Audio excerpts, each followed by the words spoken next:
On May 23, 1993, wax, or the discovery of television among the bees, entered the internet, projected by a cable into a wall.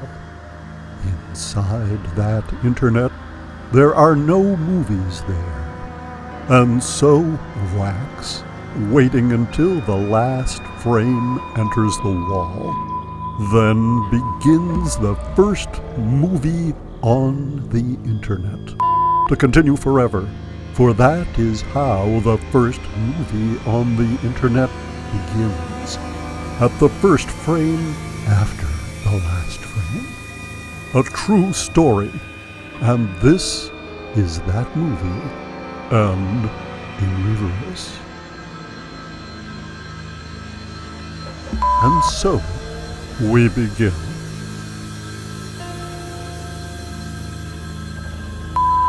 As you are aware, the internet is a DVD on a coffee cup.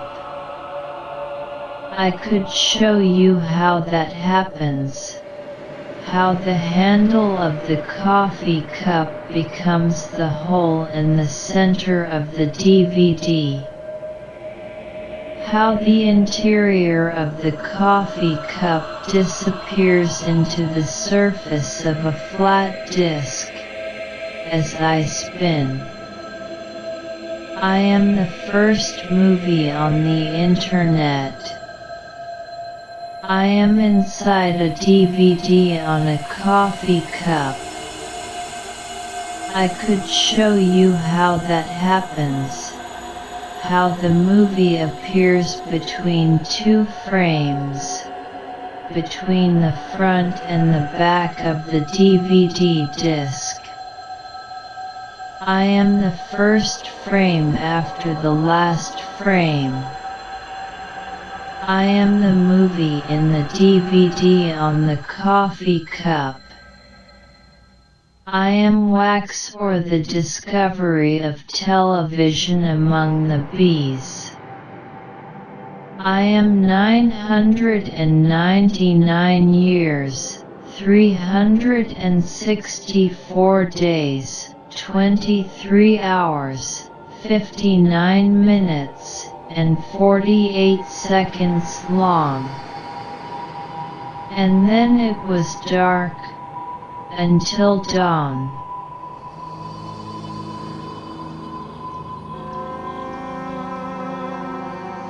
But I never saw it land. I flew directly to the Garden of Eden, where there was a message waiting for me in my grandfather's diary.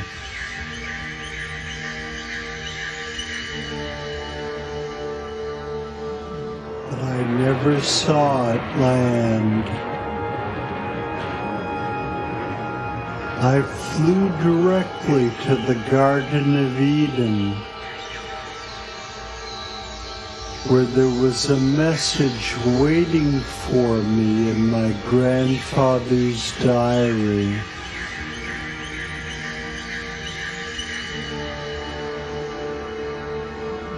But I never saw it land.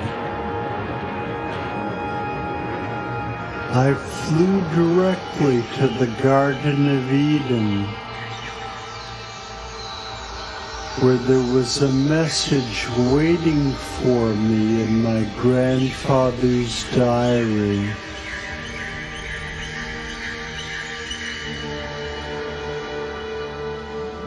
But I never saw it land. I flew directly to the Garden of Eden, where there was a message waiting for me in my grandfather's diary.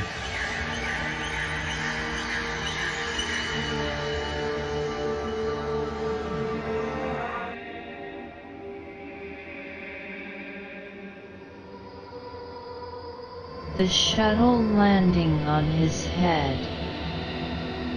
Well-combed hairs offer endless runways. Just land on top of any one of them. At a slightly different scale, you can't land on the hair trees anymore.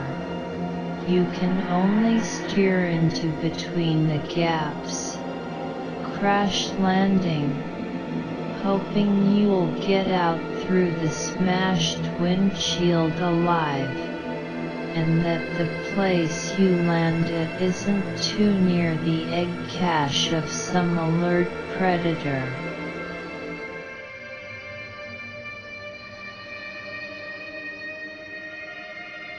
The Garden of Eden.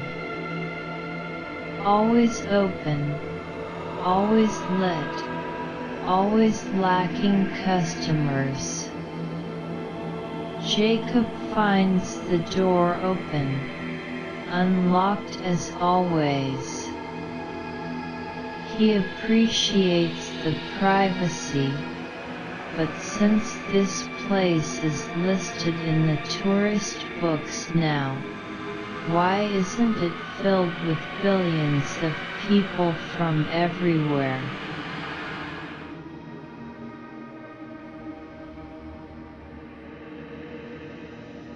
Jacob reading his grandfather's diary. The book he has been reading for years now. Can't quite figure out all of it, but it is written in an entertaining style, seems to have a plot, is fully illustrated, and even has some moving, emotional, and in motion sections.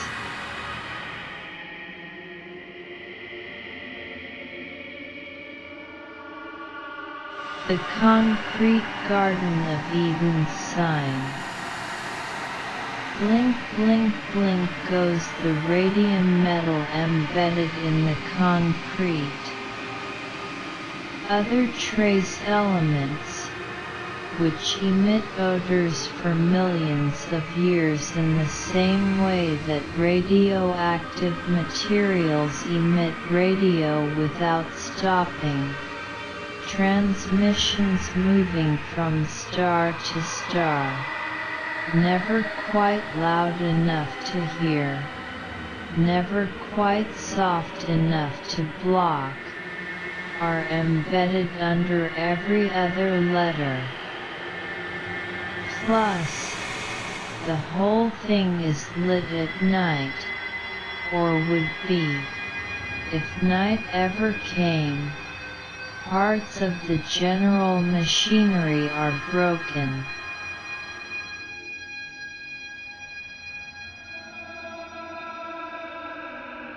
It was written by the dead.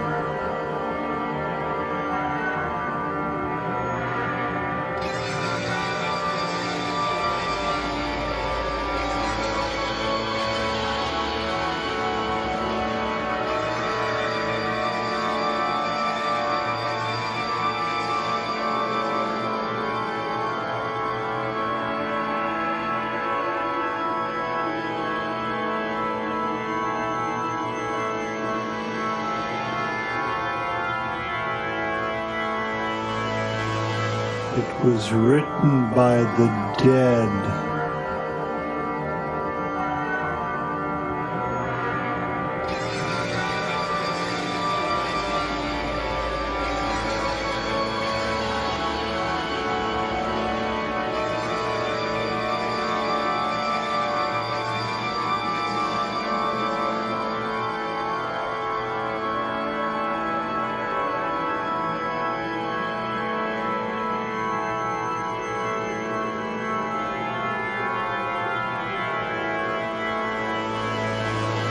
It was written by the dead.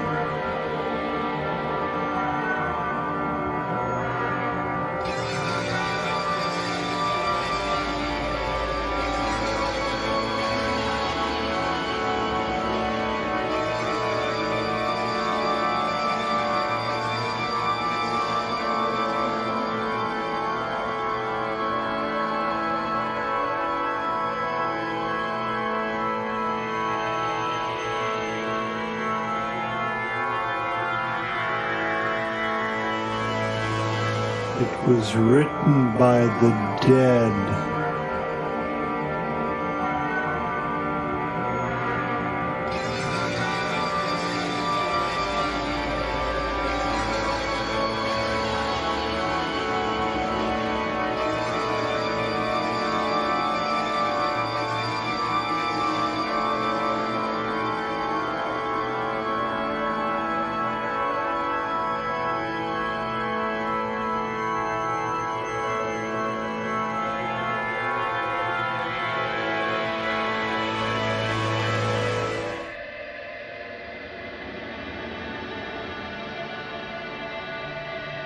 Semi-rebus sign of the Garden of Eden, floating in the dark.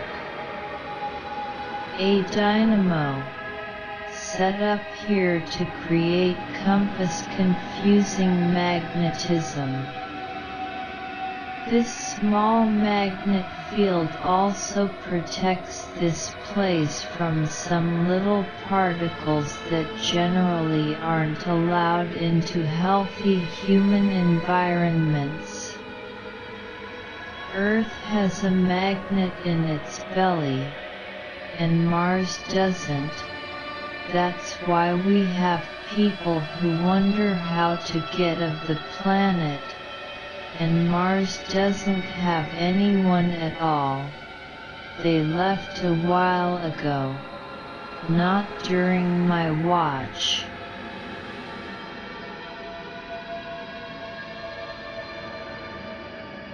A beeline made of letter bodies of the dead appears.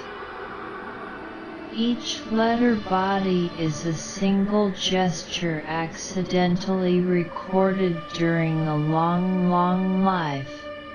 The outward random scribbled sign of a single random ethical moment, which is now all that can be seen, in this visible dimension, from that lost soul.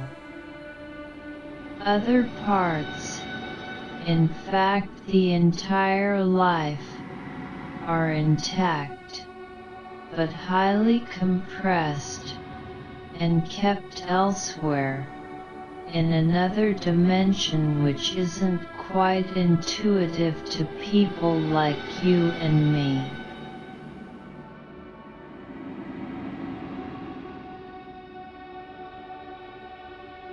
The beeline gets in your eye, and bounces around and around, vectoring off the rounded walls in a new direction after each impact.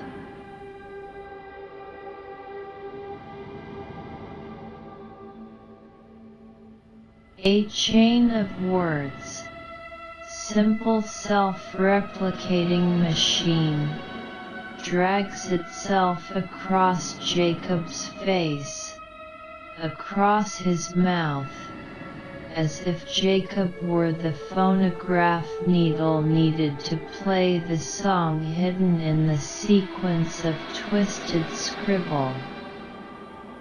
A song of hope.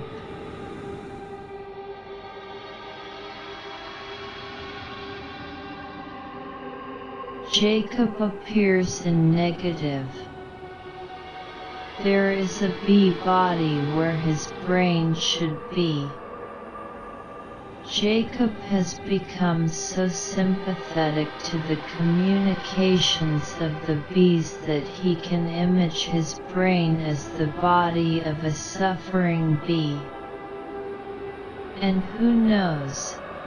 This imaginative work may actually just do that trick, and change his cortical consciousness into bee nerves.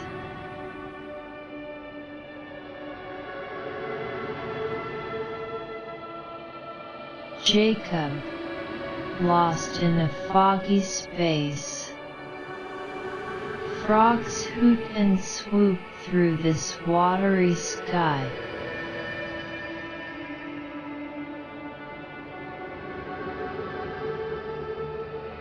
Fog in the shape of a cane body.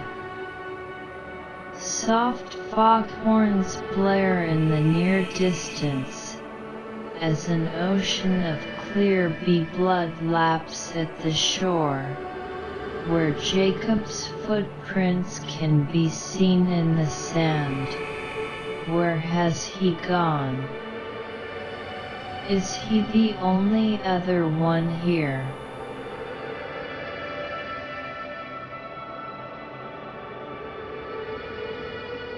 From the bed of my birth to the bed of my death,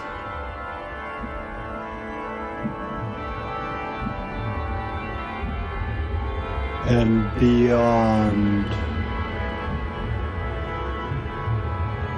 I would have to travel with the bees.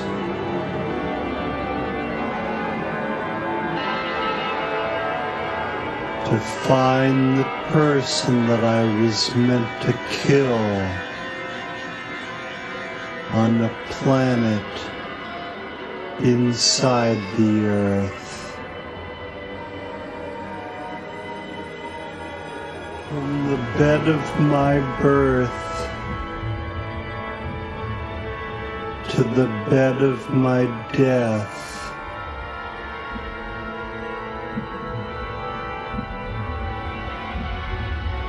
and beyond, I would have to travel with the bees.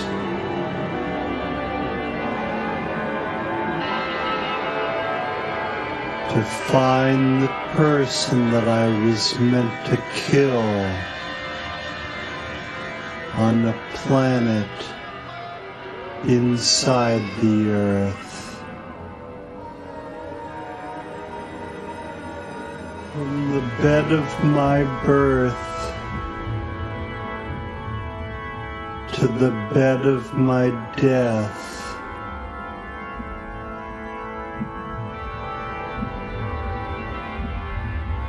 and beyond, I would have to travel with the bees.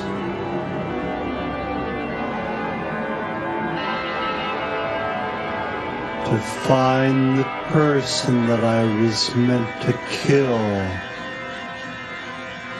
on a planet inside the earth.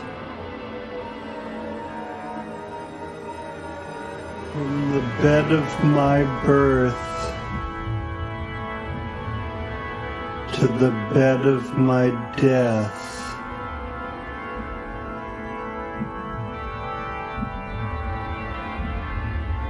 and beyond, I would have to travel with the bees.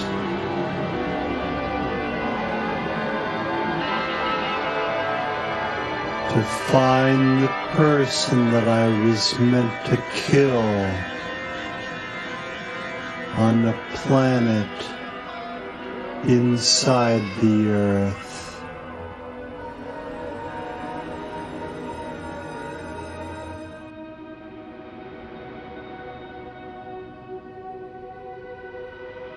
Jacob, helmet off, lying on a quilt-covered brass bed upstairs at the Garden of Eden.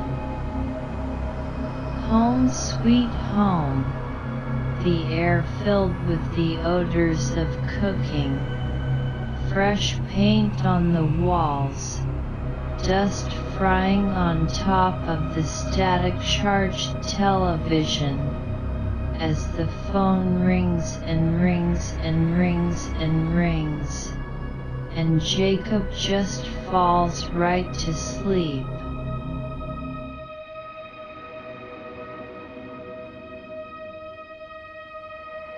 Jacob on the floor of the Carlsbad Caverns, never missing a chance for sleep, for travel through thought to some place else, usually When he arrives there, the first thing he sees is someone sleeping. Actually, it is always him. It just takes a moment for him to recognize himself.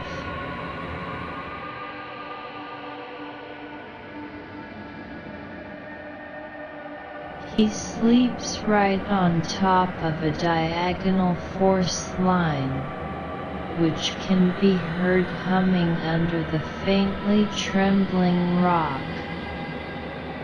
Actually, he was slightly misaligned, but the tiny tremors racking this cave floor gently bounced him up and down until he came into the proper position.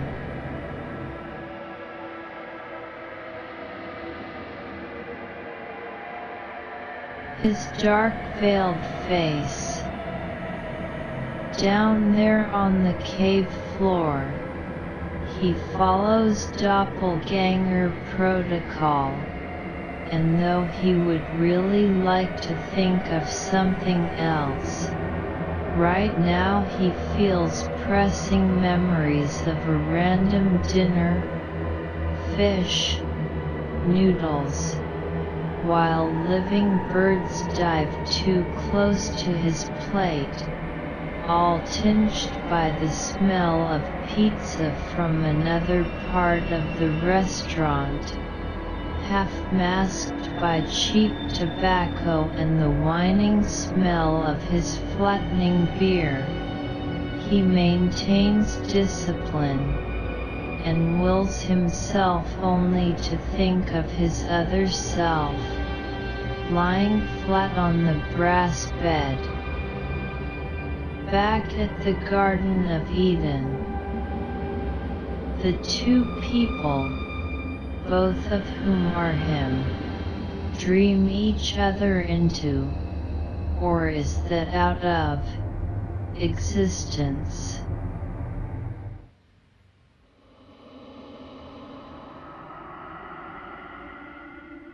Broken picture fragments, all covered with bees, spin away from us. Their mission is to draw unwary viewers out to the world beyond. Each has a flypaper surface, meant to catch our eye and then drag us by the socket someplace else, out there.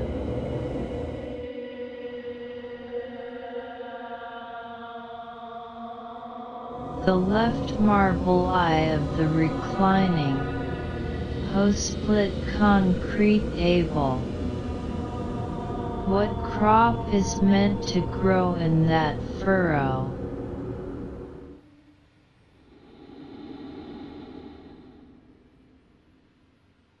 The hollow earth, showing how the last frontier could have been entered at the poles. This donut earth,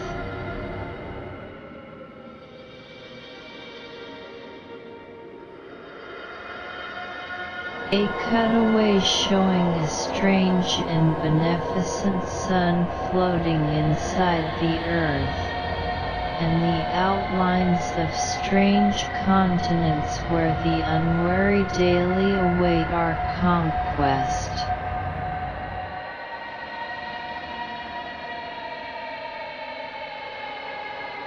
The dark horizon of another world, hopefully not at noon.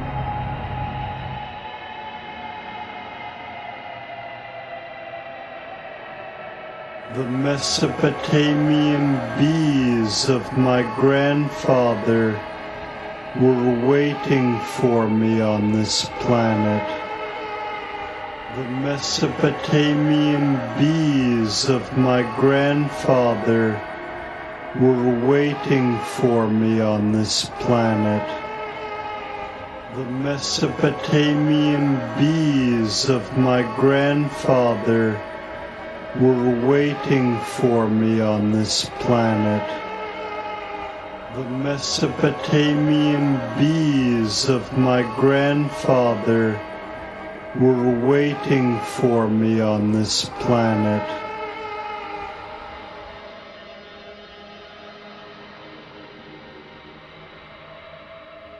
Mainframe hives where Zoltan Abbasid's secret experiments with the Mesopotamian bees are always taking place. Two gentlemen walk around the hives and around the hives, and one more time.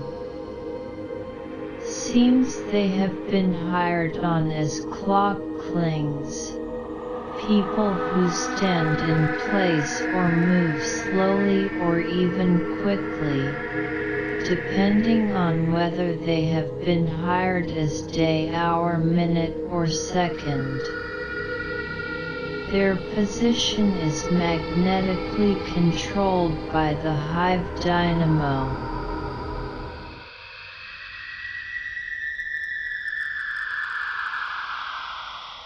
The two are kneeling, using their ape hands, planet of the apiaries, to push the bees around at the entrance to the sawdust-packed hives. Two eager bees crowd forward, some of them agents for a foreign power, intent upon planting some sort of chemical or bioelectric bugging mechanism painlessly under the fingernails of the reaching researchers.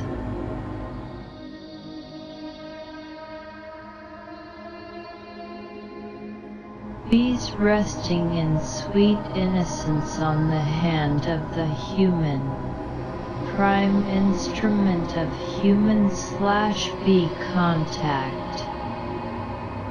Soft music, the bee equivalent of Hawaiian music, though Hawaiian music as it might be filtered through the memories of one-way Japanese emigrants now living in Peru, who only spent a few days on the island beaches before getting on the boat and continuing on the long journey out to their new working life.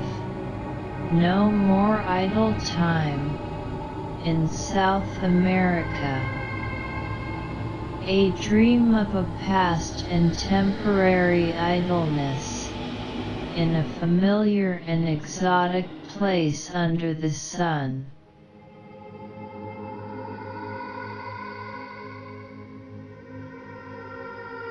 They would show me my victim at the moment of the kill.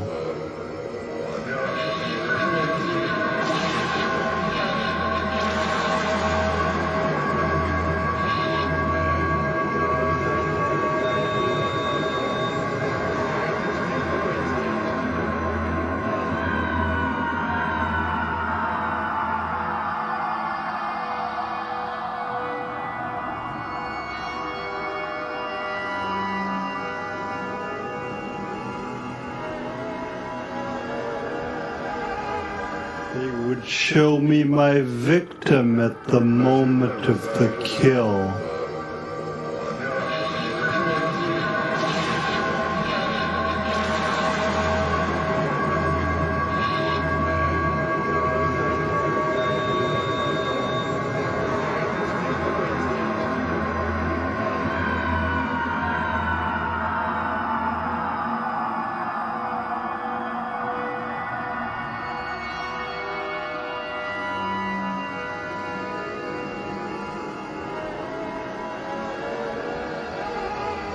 They would show me my victim at the moment of the kill.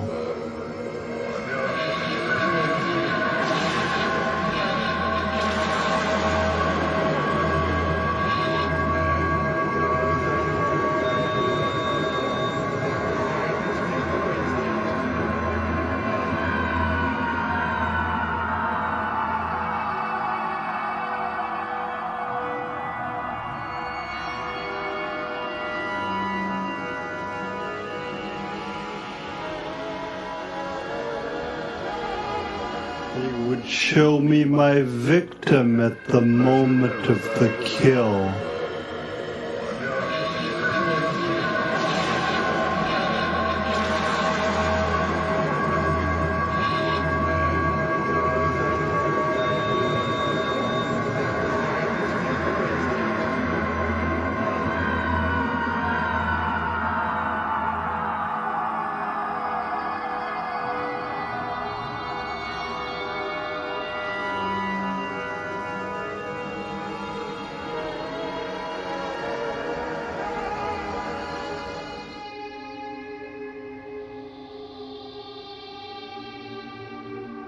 A bee waggling on the blank white background of the hive. A living billboard, shouting, "Turn left at the big shadow in the direction indicated by the sharp beams of the light that the cloud now passing overhead will parse for you. Continue until you see the next billboard that looks like this one, and wait for further instructions." That's how highway bees find their way to flower restaurants.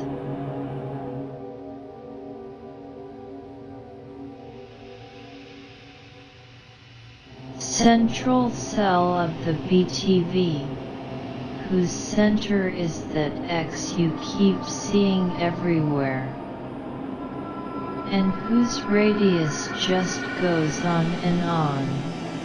Much bigger place than this picture seems to tell you.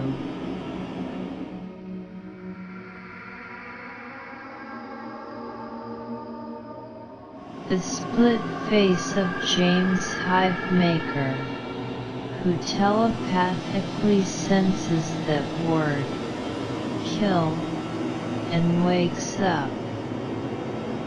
Deaf, he stares through his veil, waiting for good smells.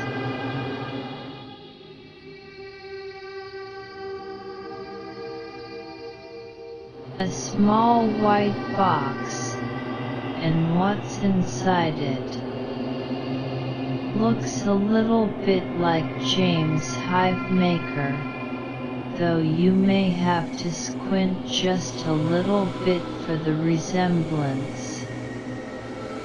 An enlarged image of bee vocal cords, singing extra melodies all around the sunlit fields.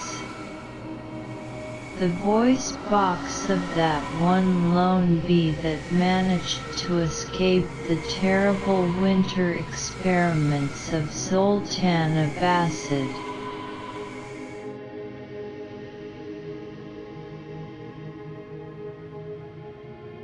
Fast oscillating egg clumps, set in cells hidden in the dark parts of the hive, wholesome music of the future, which sounds like lots of little hearts pumping backwards, and which looks like this.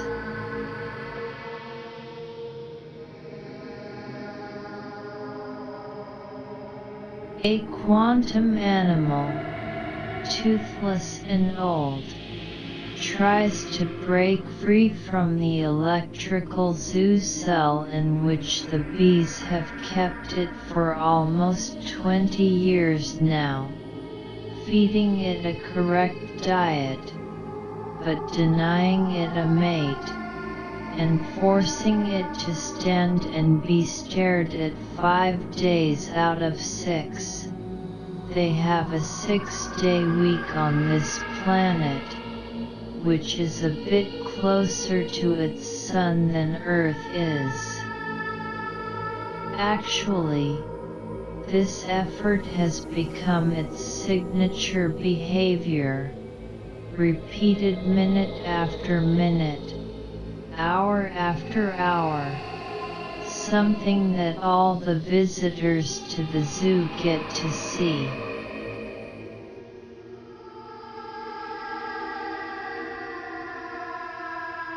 A soft crying light, sad that Jacob might be mistreated by sharper, harsher waveforms, yet come back in a hour minute second, and you'll see that a passing electrical storm has suddenly churned up this waveform's body shape, giving it feelings it didn't know it had, and which can lead to it eventually doing terrible things.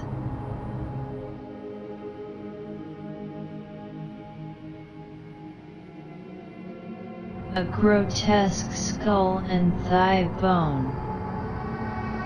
The skull is, of course, either laughing or crying.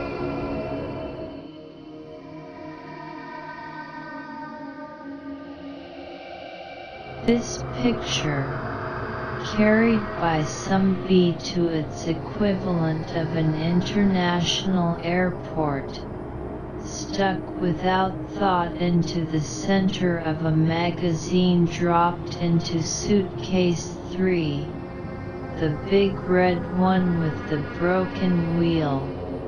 When the overweight bag is dropped into the X-ray machine, what pops up first on the screen? This negative image.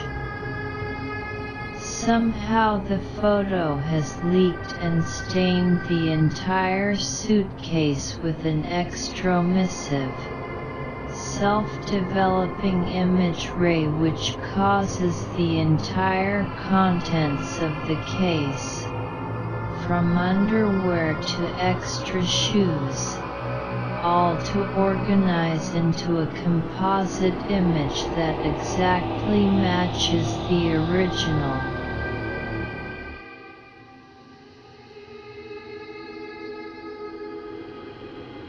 Portrait of Zoltan Abbasid, on a wanted sign. Somehow, some incoherent target maker making his way across time has his eyes on Abbasid, in echo of an older anger that perhaps never had expression, however. With the million universes able to fit on a pin these days, bad things not happening here are surely happening somewhere else, and since there isn't far from here, considering we're talking distances from point to point on the tip of pin, there is here and the bad thing is happening now.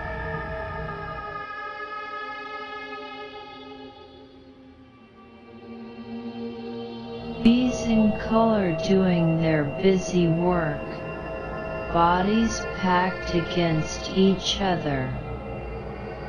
A tile that repeats infinitely as the floor of an otherwise empty plane, that extends from here until the mountains, where another picture takes up the job of coloring the blank landscape.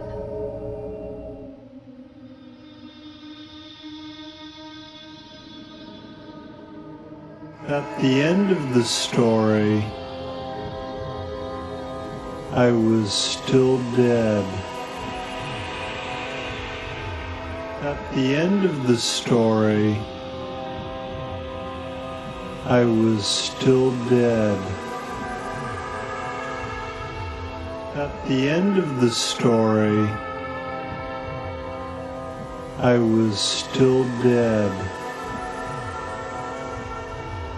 At the end of the story, I was still dead.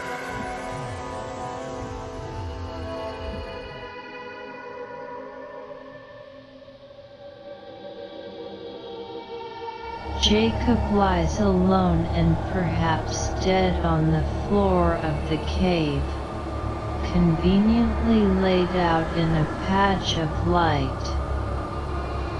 Not dead, really just sleeping theatrically, still focused, thinking, on his double, alive, and active somewhere else, or many places at once.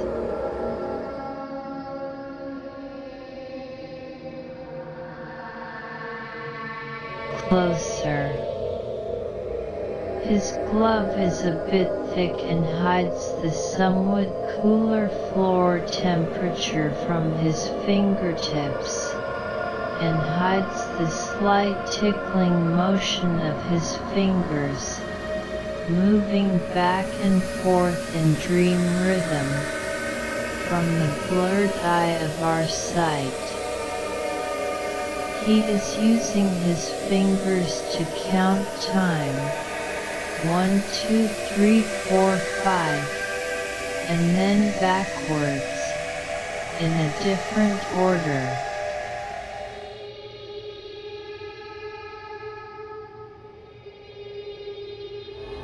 An angel arrived from the planet of life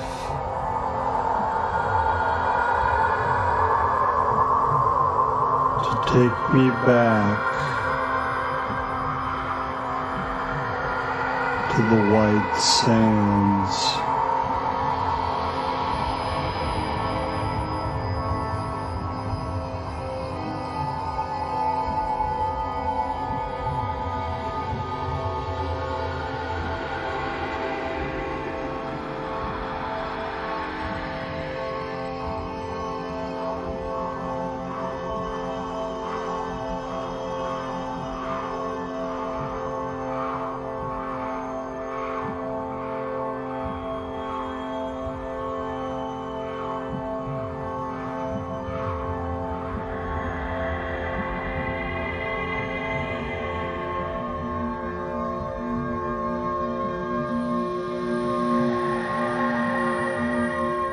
An angel arrived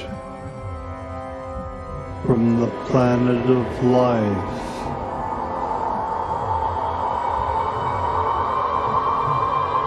to take me back to the white sands.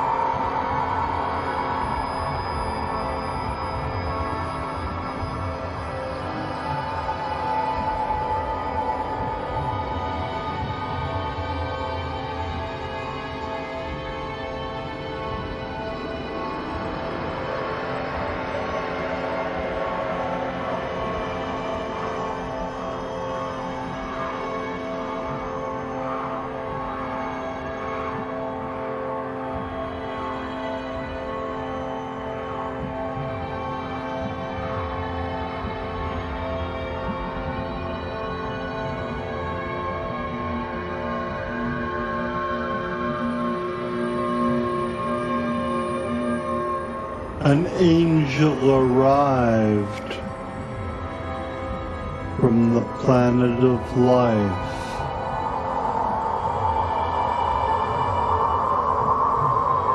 to take me back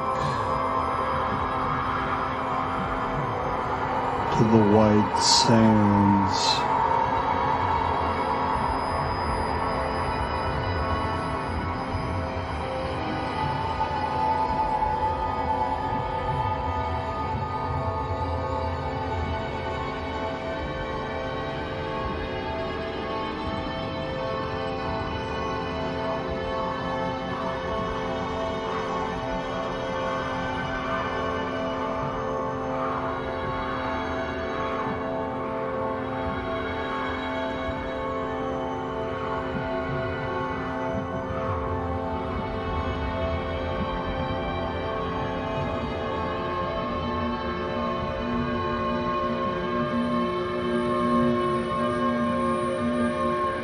An angel arrived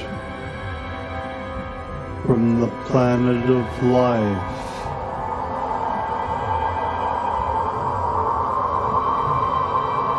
take me back to the white sands.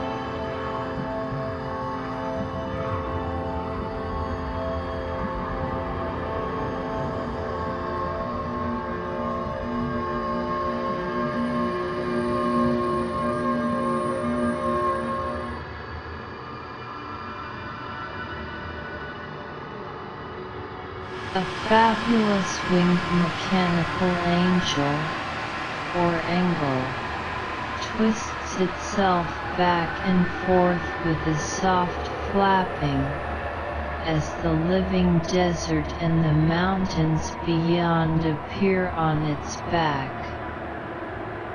Subsonic, winging over the dark jungle night. A dinosaur-sized dove, dispatched by the planet of the future dead to give Jacob a ride home from wherever he is, neither here nor there.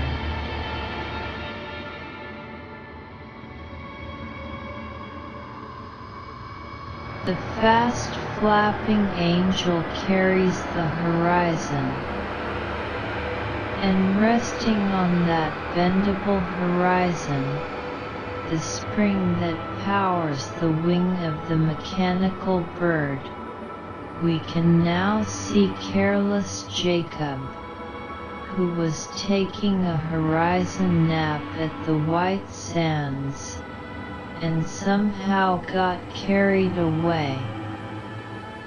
Now he's going back.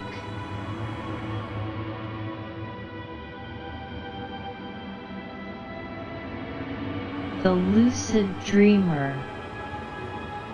The mountains are resting on him. Soon he will just become yesterday's geology, another paper-thin layer in diachronous time.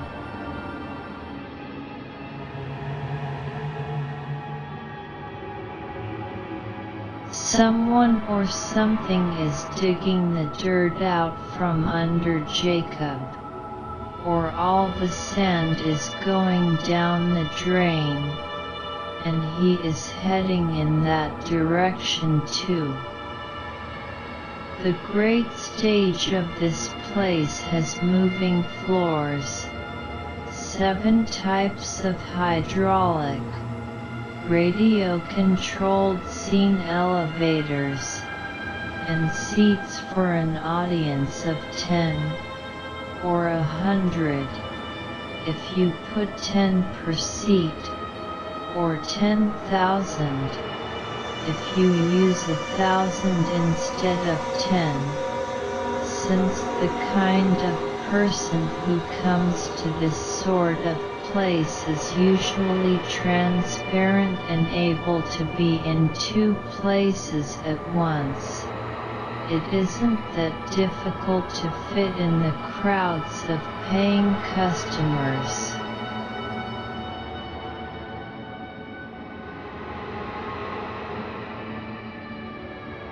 He is small, and the haze is big. It is so big that it is made of little particles each the size of Jacob, whirling around and around Brownian style, random, unpredictable, sometimes leading to ugly collisions and minor arguments between the dazed and otherwise silent and happy flying haze pieces.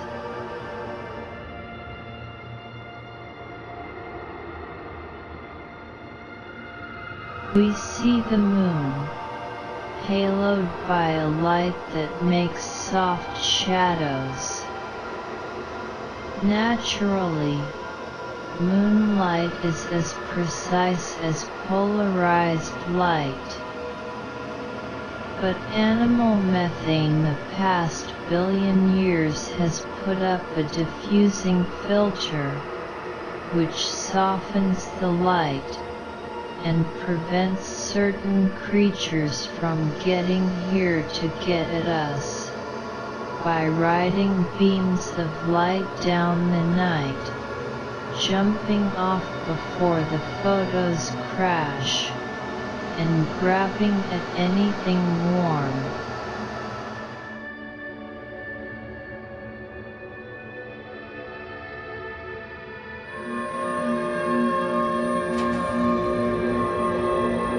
The next day, I arrived at Trinity's side, about 20 miles past White Sands.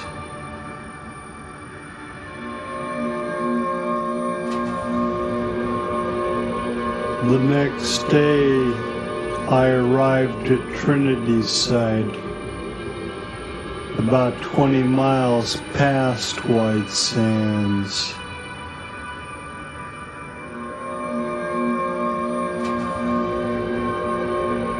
The next day, I arrived at Trinity's side, about 20 miles past White Sands.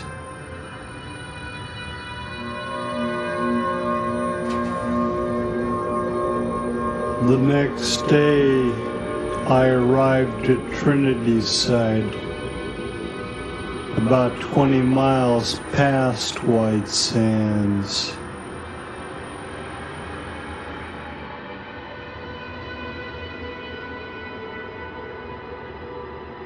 An underground sun explodes into light, perhaps a lunar sunrise, or the BTV demagnetizing itself, ZZZZPPPT, as it turns on for the day, just to the left of Jacob's right ear.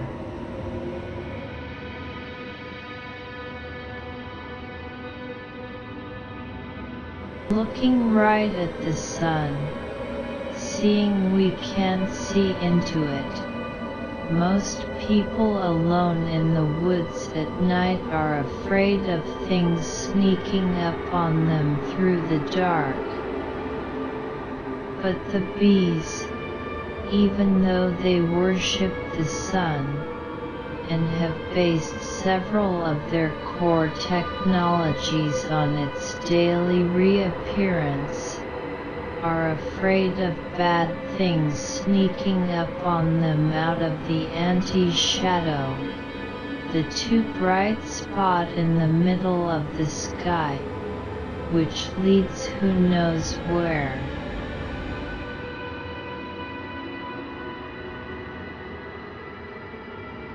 To any pasts, seen in synchro view, a cliffside cutaway. One story piled on another, too many pages to read, all crushed now into rock. One long sideways book whose miles-long pages are glued together.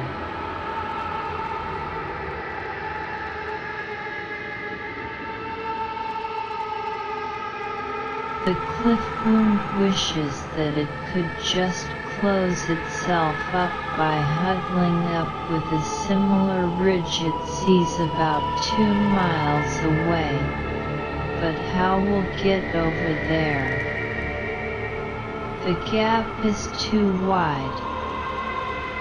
So all day, the raw cliff, staring out with little eyes that have grown out of the gaps between the layers, just watches the little people in their little cars crawl around on the desert floor, and it resents them.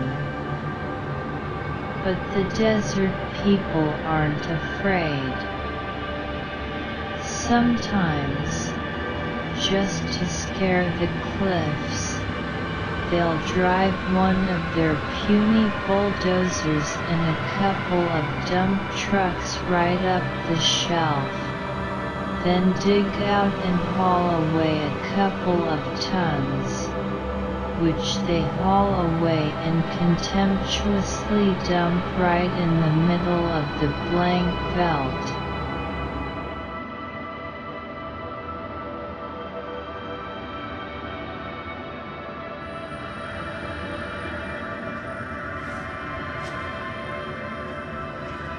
There were camera bunkers still standing from the famous test.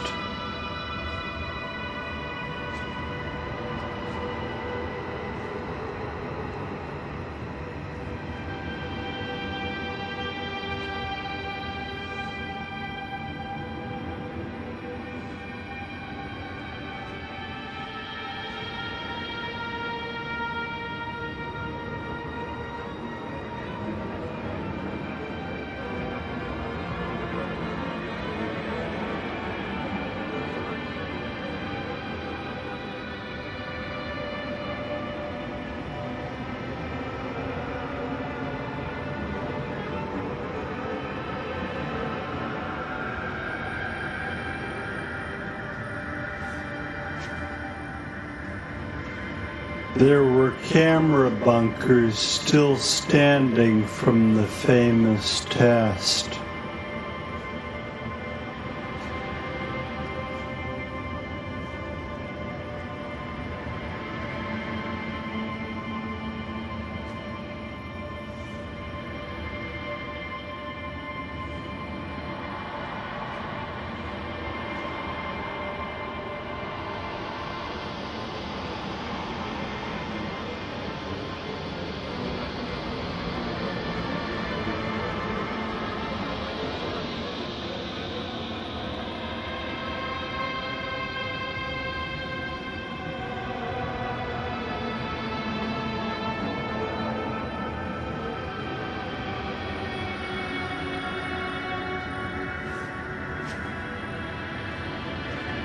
There were camera bunkers still standing from the famous test.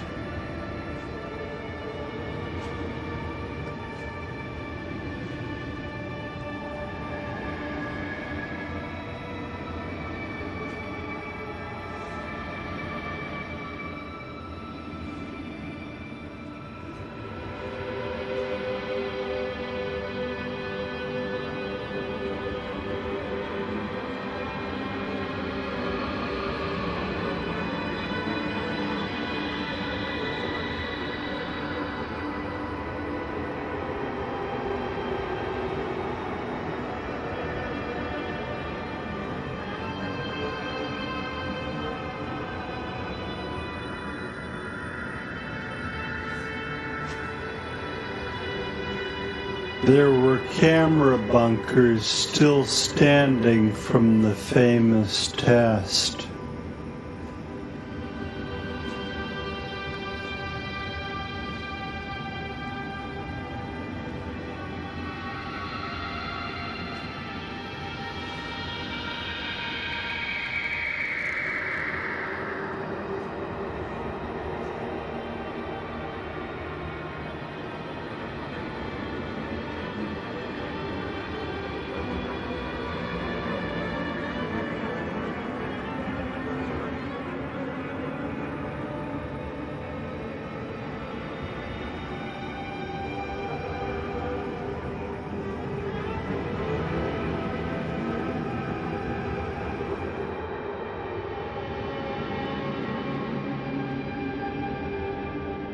Ruins of a camera bunker, built by someone who wanted to echo the shapes of the local ridges. designed by one of the New York architects attached to the Manhattan Project. Jacob, an excellent tourist, walks through, taking mental notes. When he gets his own villa on the bee planet, as he's been promised, if he just tells them a few human secrets, he wants to make sure he has one of these bunkers in his backyard there, for the kids to play in, for him to sit in once in a while, drink in hand, or equivalent beverage in whatever hand equivalent his new body has, thinking about all the sunlit days of his desert walk.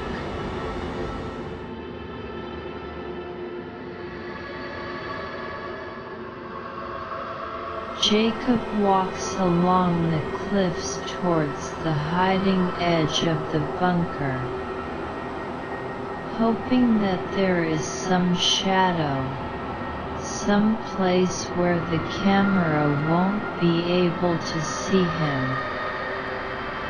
If this isn't space, he reasons, then there isn't a foreground and a background, and in that case, if he walks behind something, well, he just won't exist anymore.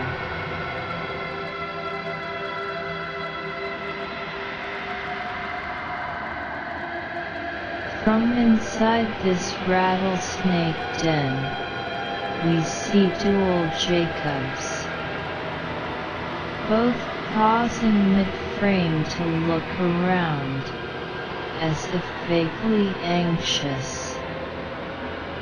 Got to get going, got to get there, got to get back, no time to waste. And he does walk faster, and the place he is going to does get closer. But at the end of the day, every night in the television, he sees a terrible thing. The earth has retreated from his feet, and he is rotating above it, in orbit, going round and round every place, still in contact with the living, and still able to see things, but without any friction between his feet and the ground, and no chance to rest.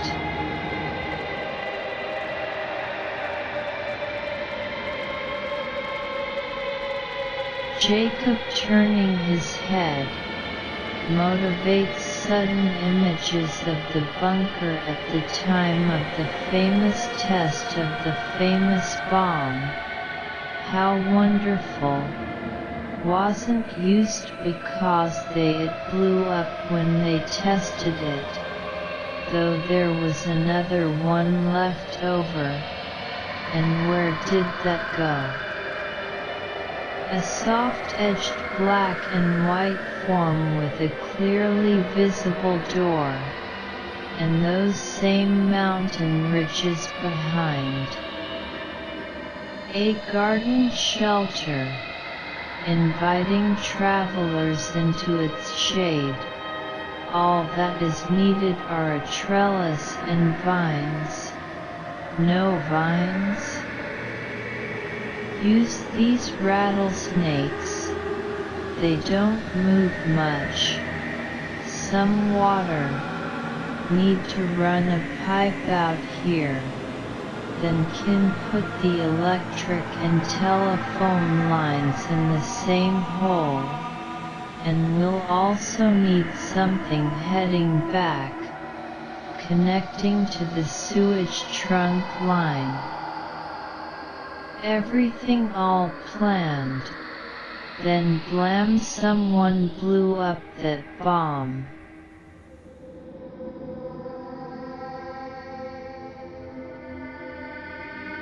The half-buried bunker, disguised as a dune. And to complete the deception, the bunker also moves around a bit, heading now northeast at about 3 inches per day. Though this is opposite to the dominant wind direction, and it won't be long before someone in the far towns notices that this thing is sneaking out the desert towards downtown. In fact, there seems to be a whole bunch of them. Looking ahead to that time, I can see how the bunker parthenogenically reproduced. Splitting along it seems to make many identical copies, which someday, when the group makes it to the city edge, will be stapled to the local concrete, and then offered out as homes to anyone who needs one.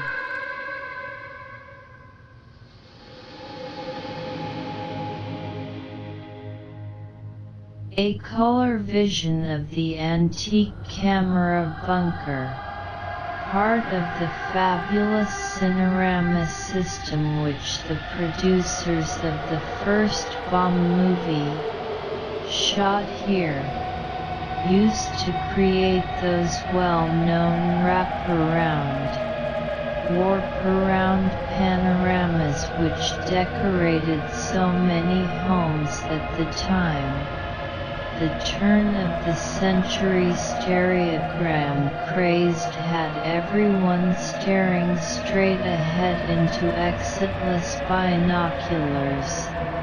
The atomic panorama craze had everyone sticking their heads in giant hat eggs, which had the atomic photograph all over their inside.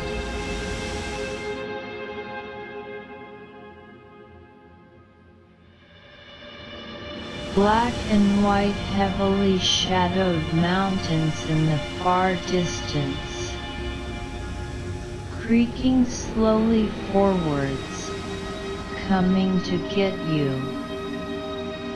They are geologically slow, however, and easy to avoid.